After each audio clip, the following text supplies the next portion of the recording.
Welcome back to the Point. I think we have our next guest, Ben Biddick. Hi, how you doing, Pavlina? It's great to talk with you today. Hi, did I pronounce your last name properly? Yep, that's right, Ben Biddick. Okay, perfect. With Get Up Nation, thank you so much for joining us today. Tell me about, I know you have a book. Yep. Your book is called, it is Get Up, The Art of Perseverance. That's right. And Yep. I love that. I know it's a baseball story, but I think we can kind of apply it to tonight, or just what's going on today, just everything. I love that. Yes, I looked it up before we got on. I think we can actually apply a lot of that to everything that we're going through with coronavirus right now. What would you say on, if you can, like, relate your book to everything that's going on right now with Corona? Right, absolutely. So Adam Greenberg was a phenomenal young athlete, did amazing things as he was growing up, had a work ethic that was just out of this world.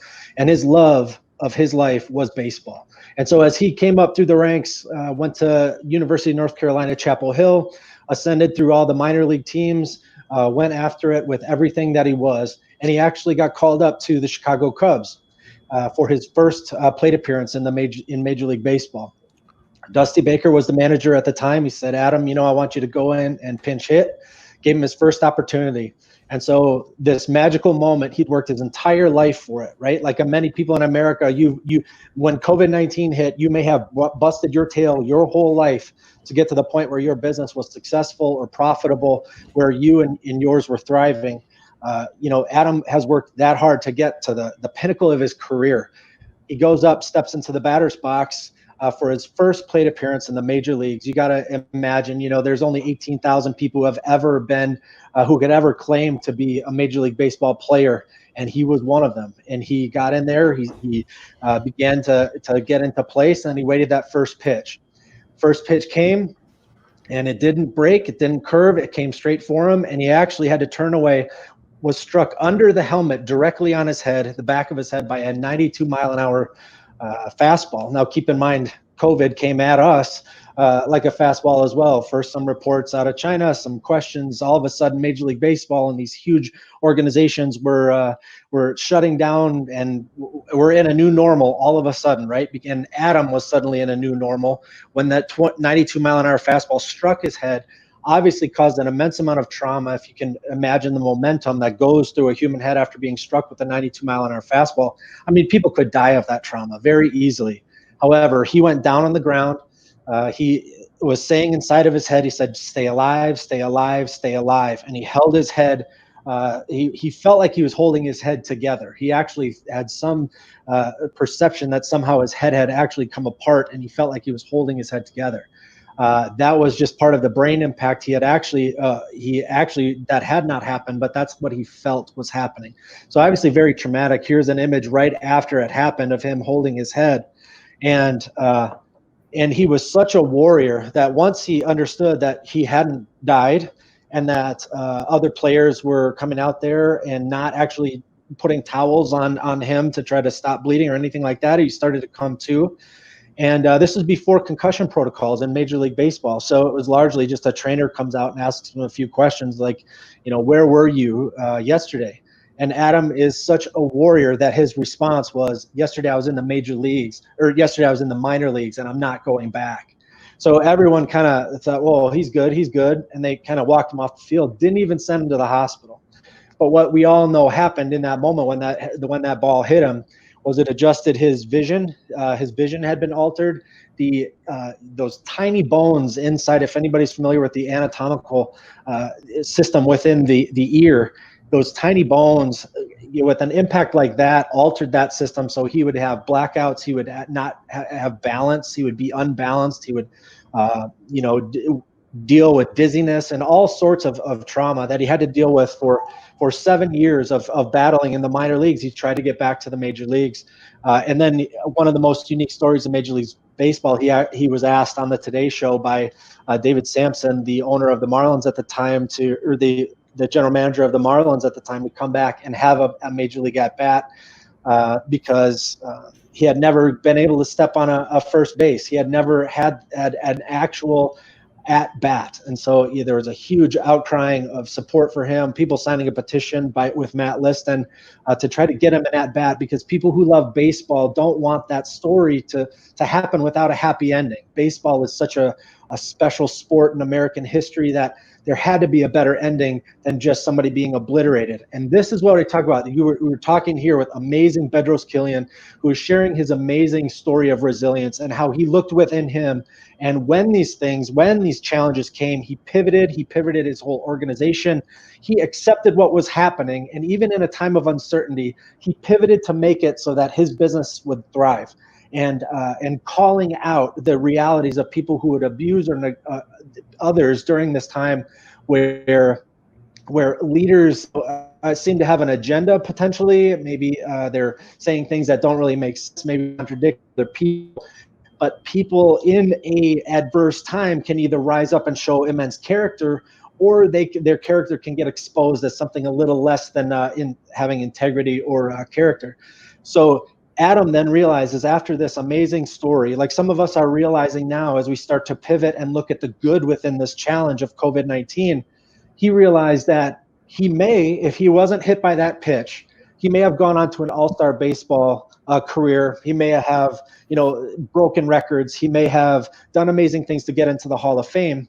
Or what could have happened is he got hit by that pitch and then spent the following years talking with people who had traumatic brain injury, talking with young athletes about the challenges they experienced when they had a head injury or a physical injury that caused them not to play their sport anymore. And talking, for instance, a young boy who was having suicidal thoughts because after traumatic brain injury, he was having all of these symptoms that he thought would be there forever. He didn't understand as a child that this would ease in time. And so the boy's father reached out to Adam Greenberg to say, could I get a signed baseball card just to be a memento or an inspiring piece of a gift to help my son realize that it will not be like this forever, that he will heal from this, that his life is still worth living. And Adam said, well, I'll do more than give you a baseball card that's signed. I'll go there and meet with him. He played catch with him. He became a lifelong friend to him. And so if Adam says, well, my baseball career versus was an all-star, or I could get drilled on the first pitch like that and then save people's lives, change people's lives who have been hampered by adversity, who have been injured in severe ways, and give them another chance at life, and guess what he's going to pick, because he's a man of character. So that's what I love about operating in this space. That's what Get Up Nation is about. When we get drilled by this adversity, what is it within us that we need to access to get back up? What is it that Bedros did to get back up? He leaned on his history of adversity. He refused to give in. He accepted the reality of what was happening, and then he went after it hard. And that is leadership. That is inspiring. That is why we need men and women who are doing, like he says in his book, getting up to be the best that we are. This is America. Let's show the world what America is. Absolutely. And like that's everything right there, because, I don't think people realize how strong they really are, especially when adversity comes. And I know I've been through a lot that people don't really know about. And I think that has made me way stronger. And that has given me so much more wisdom than anyone could ever imagine. Like I feel like the struggles that people go through, or the trauma, that they go through, that's when you build. that's when right. you get to your strongest point. And I try to tell all of my friends that. I try to, advise my little sister about that, all that kind of stuff all the time. Right. Just because people don't realize how strong they really are. And it's truly amazing. So thank you for sharing that story. That was cool. Oh, my honor to do that. Absolutely. So Ben, you hosted, you mentioned it a couple times. You host an amazing podcast. I'm a regular listener to it. You already know that, but tell the folks about your podcast. You have amazing guests. Yes, you are a veteran, so I want to thank you for your service. I love having vets on the show, as you know, but you don't just have, a lot, and this isn't a knock. So just my good buddy, just everybody know when I talk about Vet Pivot, yes, that's very veteran centric. Ben's podcast is a little different. He puts on every walk of life, amazing. You've got WNBA stars on there, baseball players, amazing executives, dopey people who start TV shows on Facebook, and dopey people's wives who run their company. I don't know. But Tell folks a little bit about your podcast. Sure. Yeah. The Get Up Nation podcast is what it is. It's a global group of positive people who are coming together to build resilience within one another so that we can create positive legacies of profound positive impact. Okay. So like, I loved what Pavlina was talking about earlier here about, we often miss the boat when it comes to adversity. We're often fed this line that unless we look like George Clooney, unless we're as rich as whoever the richest person is that unless we have six-pack abs, unless we have, all of these things, that we're not successful. But that's not true. The reality of it is, whether we like to admit it or not, is our time on this earth is limited, right? There's no guarantee that we will live 100 years of perfect health. There is no guarantee that, this could be our last day. We don't know. So the basic success story that I adhere to is, what relationships do you have with people? Because I've worked in a number of fields. I've worked as a nurse, I've worked as a medic, I've served in the military, I've worked as a cop, I've worked doing human trafficking investigations, I worked as a crisis and hostage negotiator, I've worked as a crisis worker dealing with people who are actively suicidal or homicidal and under the influence of substances. I've worked in all of these environments because this is where the powerful thing happens, of where people step in to help other people in an emergency, right? And we can talk about COVID-19. We can talk about all the noble people out there, the first responders who are going to work every day, who are kissing their children's forehead on their way out the door and praying they don't get it, and praying that they get through or have enough equipment to get through and to serve the people that they're facing, who are facing an unprecedented challenge, right?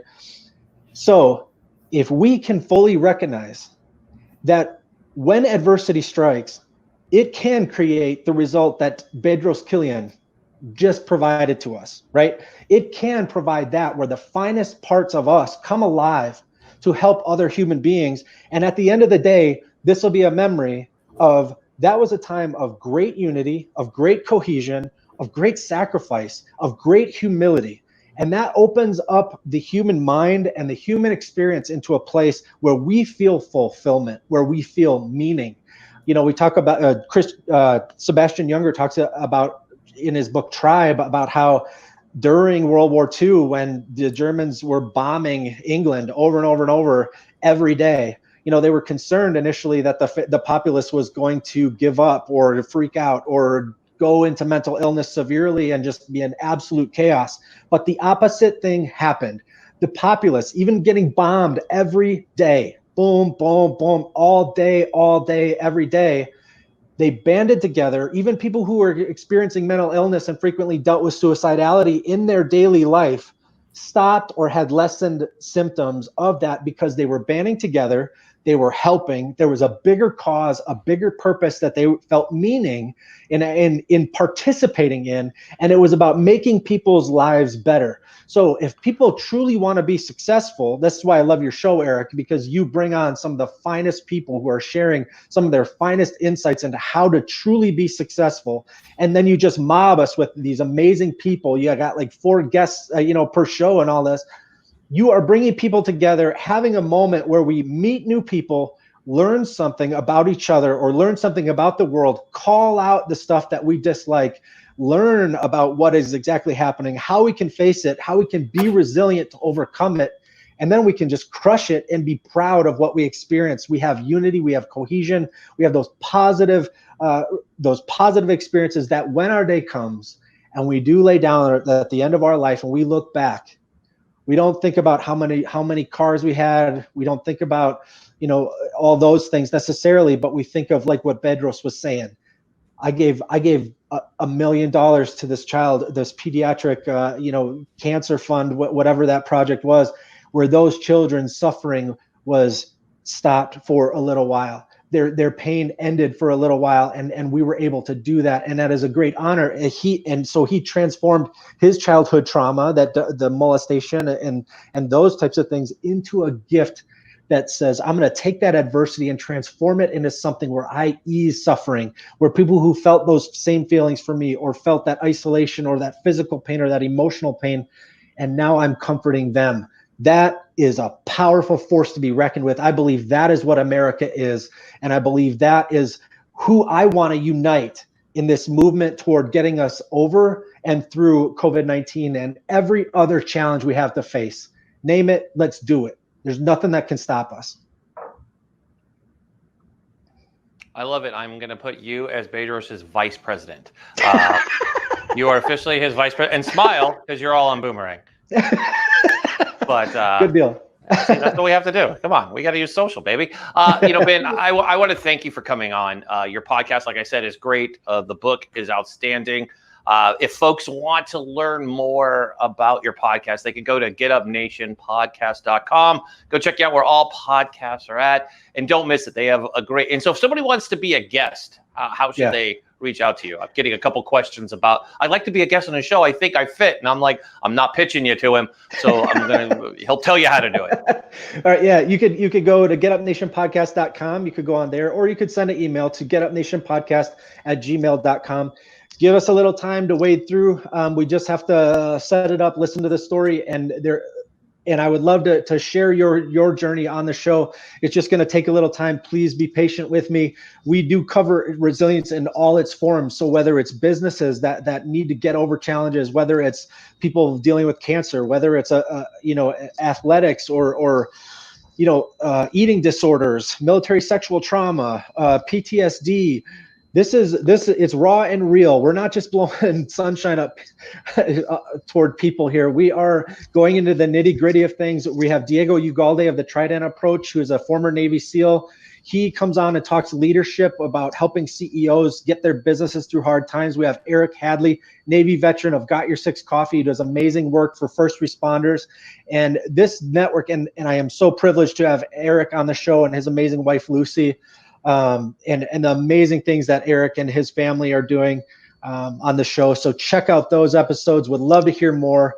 It's been an honor to be here with all of you and to share this moment with you. Well, we thank you for being on. I know Pavlina was like, wow, we have these guests today. I've never heard. That's what I love about the show. You kind of hit that out of the ballpark. That's why we put on so many new faces. So Ben, we both want to thank you for coming on today, and we'll have you on real soon.